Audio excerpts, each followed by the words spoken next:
The young woman appears by the stream, scanning the ground around a small clearing in the forest. From the very first moments, she does not move like someone wandering through nature, but like someone who already knows she is looking for a place that can become real shelter.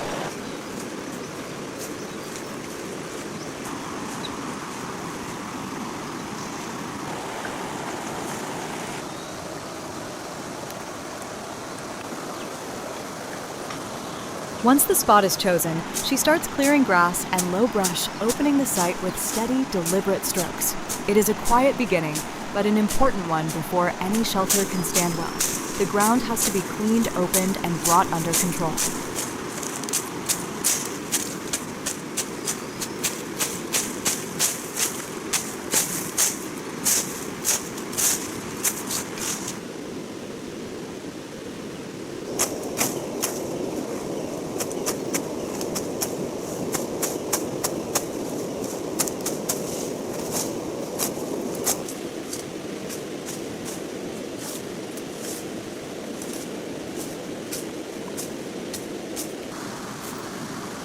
From that rough patch of ground, she moves into digging a sunken center, pushing soil away while shaping the middle of the site. This is more than simple excavation. She is carving out the first functional outline of a living space, one that will later keep her lower than the surface and more protected from wind.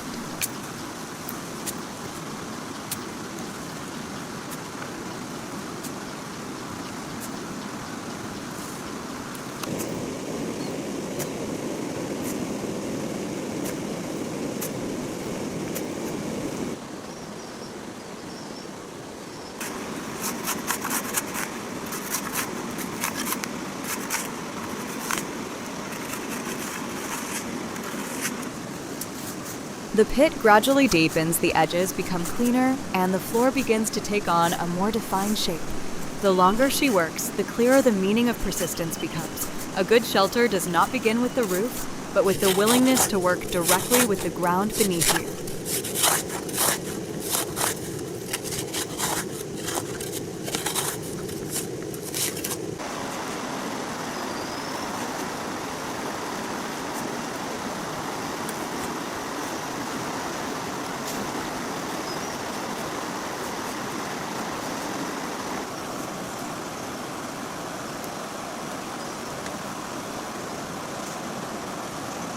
Once the ground is shaped enough to hold the idea, she leaves the site and enters the bamboo grove to gather material. Her attention shifts from the earth to the bamboo itself, from the space that needs protection to the pieces that can carry a frame.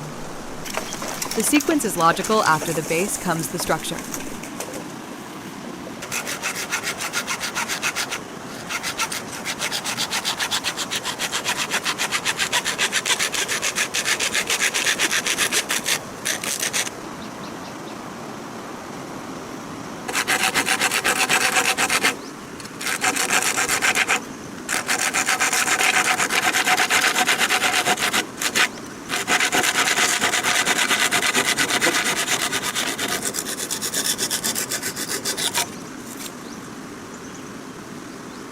Inside the bamboo grove, she cuts one pole after another, drags the long stalks out of the thicket, and gathers them into loads to carry back. By now, the effort no longer feels like testing the plan. It signals that the work has fully entered the actual building phase.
The first bamboo poles are trim-sized and set around the excavated base. She works at a measured but decisive pace, as if every pole already has a place in her mind. The structure is still low and rough, yet its internal order is finally starting to show.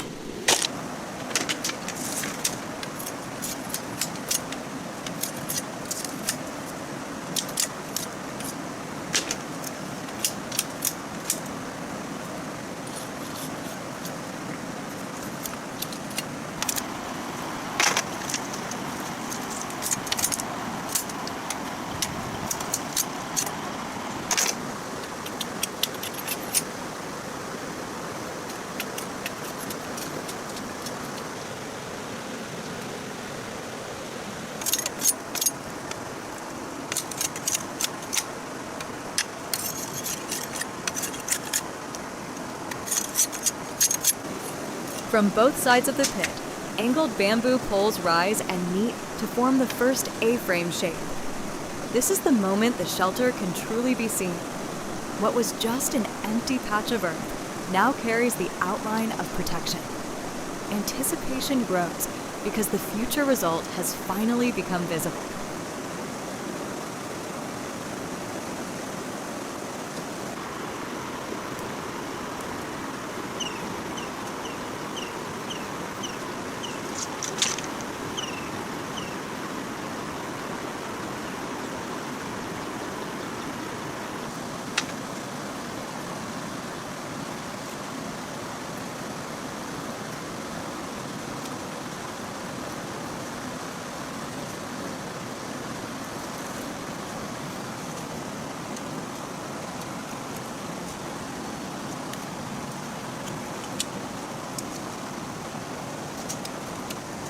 She keeps lashing, tightening, and balancing the top, so the frame does not simply stand, but stands in the right position. These small binding movements may look minor, yet they are what keep the structure from collapsing once the roof begins to weigh it down. Stability is being built through details most viewers barely notice.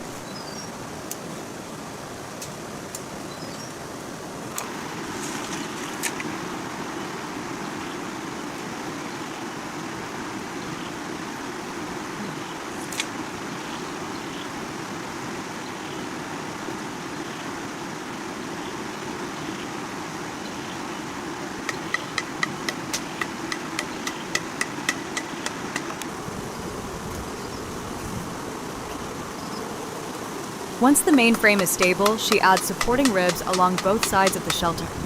Every new piece makes the structure feel fuller and less fragile. You can almost feel security increasing with each new joint that locks into place.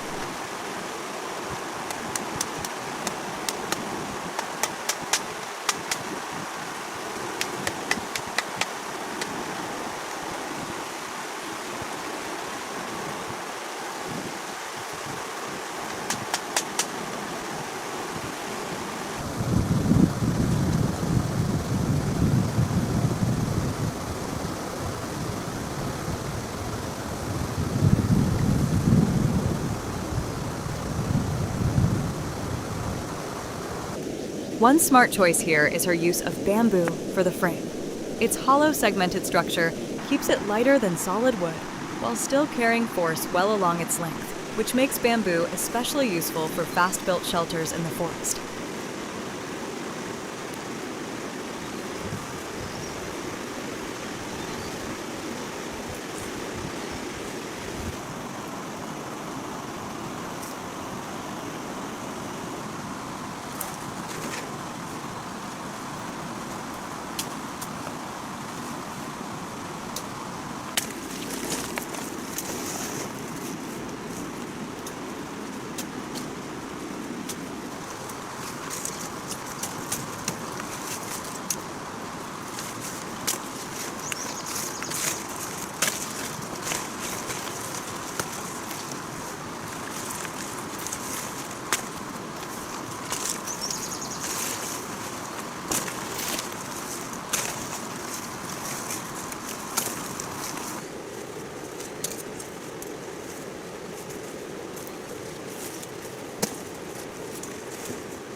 The shelter changes quickly here. The hard bamboo skeleton suddenly becomes softer, more enclosed, and much more protective. After the first roofing layer is in place, she checks the leaf edges and moves toward greener material for the next cover. At this point, the shelter already has enough shape for the viewer to believe it will truly be finished.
In the next phase, she gathers softer green leaves and branches to spread over the outside of the shelter. This is no longer only about blocking rain. It is about helping the hut blend into the forest and feel less exposed in the open clearing.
After leaving the hut, she changes into another outer layer and returns to the bamboo grove for thinner poles.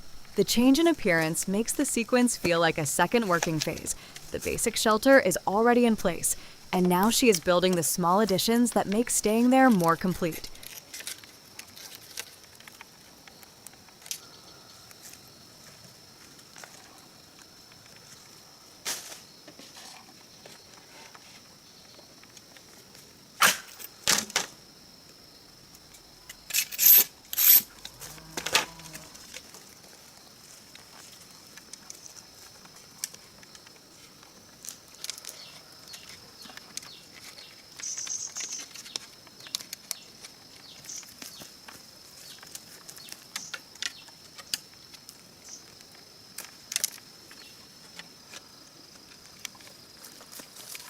Once the rack is ready, she gathers fresh fern branches and adds another layer to the shelter. Every new layer does more than close gaps. It softens the hut visually, makes it feel less exposed, and gives it a cooler, calmer presence inside the forest.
Once she moves inside, she spreads leaves as bedding and adjusts the sleeping area so the tight space can actually become restful. This moment matters because it is the first time the shelter is treated not just as a build, but as a place to stay.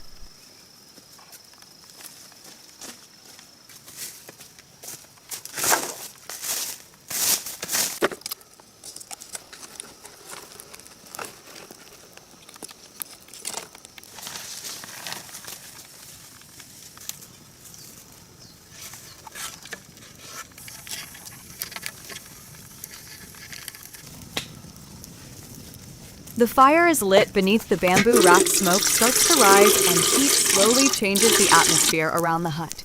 What began as a place to avoid wind and rain now gains the signs of lived presence, warmth, smoke, and the unmistakable feeling that someone is truly inhabiting the space. Once the water is hot and the heaviest work is behind her, she returns inside the hut to rest on the leafy bedding she prepared earlier. The pacing softens here, giving the viewer room to breathe after the long sequence of labor. The final calm feels convincing because it has been earned through so much effort.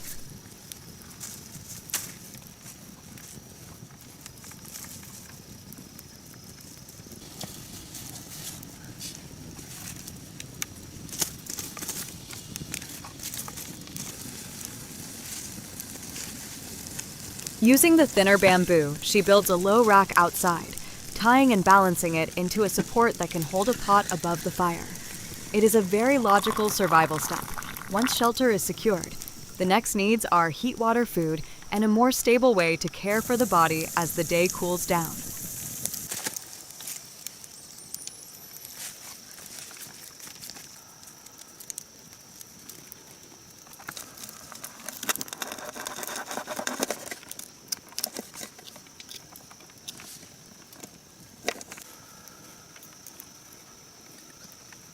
The closing moments hold on the full result. The green-covered shelter, the prepared resting place, the fire, and the simple meal inside a space she built herself. The story does not end with spectacle, but with a quiet sense of completion deep in the forest. She has made a place to stay, to warm up, and to feel at ease. If you enjoy raw shelter building journeys like this, subscribe now and stay for the final reveal.